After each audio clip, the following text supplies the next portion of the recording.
son is a remarkable young man. He has highly advanced cognitive skills. He has more in common with Einstein or Mozart than he does with us. I'd like to work with your son.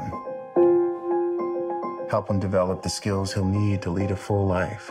It's not gonna happen. The world is not a friendly place, and that's where he needs to learn to live. Hello, and welcome to Film Rant. This week we're looking at Gavin O'Connor's new movie, Batman vs Punisher. This is a movie that came completely out of the blue for me. I hadn't heard a thing about it until I saw a trailer for it about 2 months ago, and I've heard nothing since. But fuck it, it looked pretty good. I'm a fan of Ben Affleck, so he was the main draw that attracted me to this movie. I mean, it couldn't be worse than Batman v Superman, right? Anything's possible, but I'm going to give you my thoughts on this movie with a serious case of spoilers, so if you've not seen the movie, then don't continue past this point. Okay, so Ben Affleck was absolutely fan-fucking-tastic in this movie. I've never doubted his acting ability in anything I've seen him in, but man, he knocks this out the park. He plays the main character Christian Wolf, if that's even his real name, who is, you guessed it, an accountant with the added trait of being a character with autism. However, the autism isn't used to hinder his character as some people might think it would be, it's actually used to coincide with his strengths. It makes him a badass fighter because he has so much precision and can process situations quicker than his enemies. It somehow also makes Affleck's character incredibly charismatic without him ever saying more than a few lines of dialogue. He's very mysterious, he's very interesting, and he's actually quite funny without it being insensitive. I love the parts where he would just brutally kill a dude and then act like nothing serious happened, like when he waves to the couple on the farm after snapping a dude's neck in front of their truck. It's played for laughs too, which you think might be a bit risky considering it's an aspect of his autism, but for me I think it was handled very well, which is a credit to the writing and director. Affleck gives another stellar performance and he is absolutely the star of the show. Now I need to cast someone who's going to work at a robotics firm as an accountant, I think, and also sort of be an accomplice to Ben Affleck's story. So let's get someone like, Amy Adams, or Olivia Wilde, or Lizzie Kaplan, or... Wait, what the fuck? Anna fucking Kendrick? Isn't she like 15? Oh wait, no, she's 30. 30 fucking 1? Who has genes this good, man? Next you're gonna tell us that Keanu Reeves is like 50 or something. Oh. Anyway, so Anna Kendrick is in this movie, which in one aspect isn't a surprise because for the past 2 years she's been in more films than Kim Jong-un. But casting Anna Kendrick alongside Affleck to me just seems weird, so I was skeptical going into this. But my god, was she perfect for the role. She plays Dana Cummings, who is a quirky, bubbly and slightly nerdy girl who happens to become Affleck's partial love interest and accomplice. It's that very mismatch between Affleck and Kendrick that gives their characters so much charm. She's very happy, bouncy and talkative, whereas Affleck is quite distant, mysterious and quiet. She brings out Affleck's hidden personality. He opens up to her a little. He even maintains eye contact for a little bit. The film explicitly states that a possible symptom of autism is lack of eye contact, so it was nice to see these subtle changes in his character because of her. I think the two had some real chemistry, and while I'm not sure they would work well in another movie, they certainly are great together in this movie. I love the little part where she was telling him how she wanted to get this class dress for prom, and she explains that even though their situations are different, they both want the same thing: to fit in. I don't know if someone would consider that to be a little patronising or something, but for me, I thought it was a nice scene. Those are the only two characters worth talking about because Jon Bernthal is, well, Jon Bernthal, with the added bonus of not doing that fucking head rub thing he does as Shane in The Walking Dead. Thank God he's got rid of that, it drove me fucking crazy. The other two characters that have decent screen time are J.K. Simmons as Ray King and Amanda Waller from Arrow as Mary Beth Medina. Neither of these characters were really given enough background or depth to be worth talking about, yet were both central to the main story. We get both their backstories in one short scene about 3/4 of the way through the movie, but we're never really invited to be interested in who they are.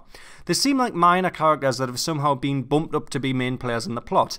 I feel like Gavin O'Connor failed their characters in his directing, and it's a shame, because both of them are great actors. J.K. Simmons has a fucking Oscar for Christ's sake.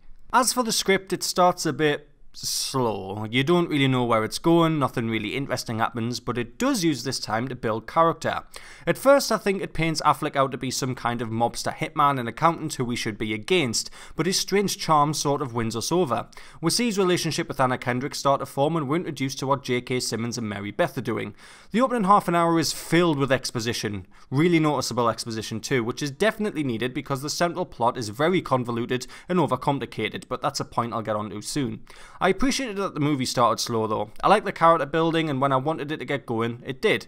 Once the movie hits the shootout at Ben Affleck's client's farm, it really gets going. Affleck and Kendrick go on the run and he has to work out who tried to kill him and why. For a 2-hour movie, I feel it was weighted perfectly. 40 minutes dedicated to plot setup and character building, and then an hour and 20 dedicated to Act 2 and Act 3. Well done on your structure, Mr. O'Connor. This movie is an odd one though. I absolutely thoroughly enjoyed it, but the plot itself has more flaws than the Burj Khalifa, and I totally agree with Rotten Tomatoes giving it a 50% rating. It's a badly written movie at times and with some very strange plot elements at its core, and it's a canny boring story to be honest. I don't even think I fully understand it. Barney Stinson's dad has been taking money out of his company and then paying it back in to increase stock prices or something like that, some kind of fraud. Affleck and Kendrick find out, so Barney Stinson's dad tries to have them killed with the help of the Punisher, which is basically what Jon Bernthal is in this movie, by the way. I always think that when a movie's central plot is revolved around finance fraud, especially in an action-oriented movie, it just feels a little dull. Mostly because I think a lot of people find finance dull in itself. I know I certainly do, but more because you have to take a lot of time explaining what the fraudulent individual is actually doing. What crime is he actually committing? I had the same issue with Money Monster.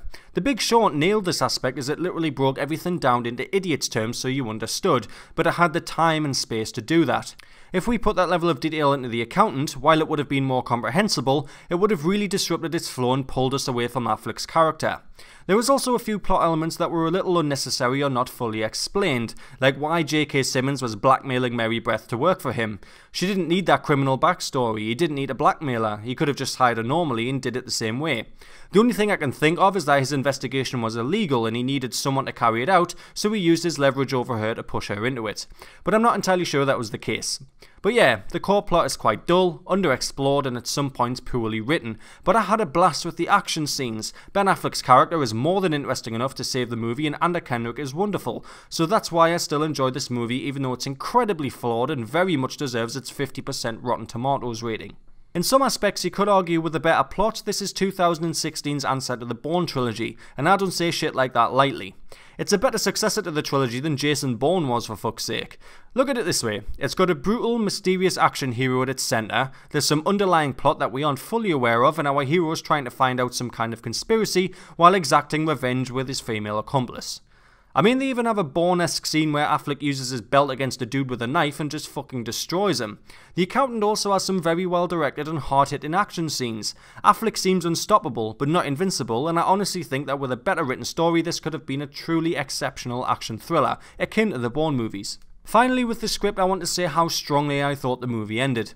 Affleck tracks down the pesky fraud who happens to have hired Jon Bernthal and his mercenaries to protect him at his house.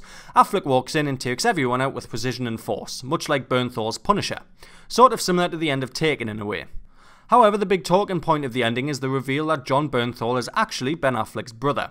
I clicked on as soon as Bernthal was watching him through the CCTV and he just sort of had this look on his face that told you everything. I noticed during the flashback scenes that there was quite a lot of screen time given to the brother. He never really says anything, but he was always present and it always showed you his expressions.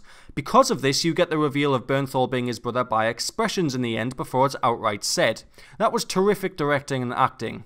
The flashback scenes really set up the moment well. What's great about the timing of the twist as well is that Affleck isn't there to kill Bernthal, so there isn't some Shakespearean brother versus brother family betrayal fight at the end. Affleck is there to kill Barney Stinson's dad, and Bernthal is left in his way. Once they both realised who each other were, Affleck's attention shifted to reconciling with his long-lost brother. I really wanted the big villain of the movie to just walk in and immediately get shot nonchalantly, as if he was no longer important. And that's exactly what they fucking did. He comes in, gives some small little speech, and then Ben Affleck just fucking domes him. Bernthal looks in disbelief, to which Affleck sort of shrugs off and says, "Sorry." This had everyone in the theatre laughing, including me. It totally diffused the big ending scene, but it did it with such brilliance and a very good setup that it didn't feel forced or left a bad taste in the mouth. From a technical standpoint, I absolutely loved the sound design. The music was fantastic and everything was crisp and clear, but what really stood out is what they did with Affleck's sniper. Now, it's no secret that a lot of snipers are loud, and I mean really fucking loud. But in movies, they sometimes lower the volume of them to compensate for dynamic range, which is where the loud parts of the movie are loud and the quiet parts are quiet. It needs to balance out. A sniper shot would totally overpower everything in most situations because they're just so damn loud. In this movie though, they leave the noise where it is, intentionally making it louder than a fart in a cathedral. The loud booming crack of Affleck's sniper letting rip off screen gives him this almost Terminator-like sense of threat. It sounds so powerful and so utterly devastating that you fear what's coming at you. This was great sound design to make Affleck seem more brutal. Even though there isn't many of them, the movie's action scenes were solid. They were easy to understand, no over crazy handheld camera, and everything was hard-hitting and to some extent brutal. Affleck waltzes through headshotting his adversaries like he's the 2016 iteration of FPS Doug, but his raw power makes him awesome. As soon as I saw the glass panels in the house of Barney Stinson's dad, I knew someone was going to go through them. And about 20 minutes later, Affleck's flinging some bloke through it like he's last night's pizza box. The fight scenes were entertaining, powerful and well directed, even if there was very few of them. Overall, the accountant is severely let down by an overly complicated and unfocused plot that finds its way into some really dull territory that's hard to explain or understand and wastes two great actors in J.K. Simmons and Cynthia Addai-Robinson. That's why it's got 50% on Rotten Tomatoes. After all, how can a film be good if its core plot is canny shit, right? Well, I still had an absolute blast with The Accountant, mainly because of Affleck's performance and character, his chemistry with Anna Kendrick, his brotherly twist with Jon Bernthal, and just because it's something that felt a little different. I think it handled the issues around autism extremely well and decided not to focus the plot on that alone, merely use it as a feature of Affleck's character. I can totally understand why a lot of you may have hated this movie or thought it was bang average, but for me I had a total blast and it's one of the best movies of the year in my opinion. If its plot had been more interesting and less convoluted, then this movie would easily have gotten a straight 5 out of 5. But sadly its plot is a big negative for this movie, so I have to give The Accountant 4 frames out of 5. Thanks for watching, and we'll see you next time on Film Rant. Like a CPA accountant? Not quite.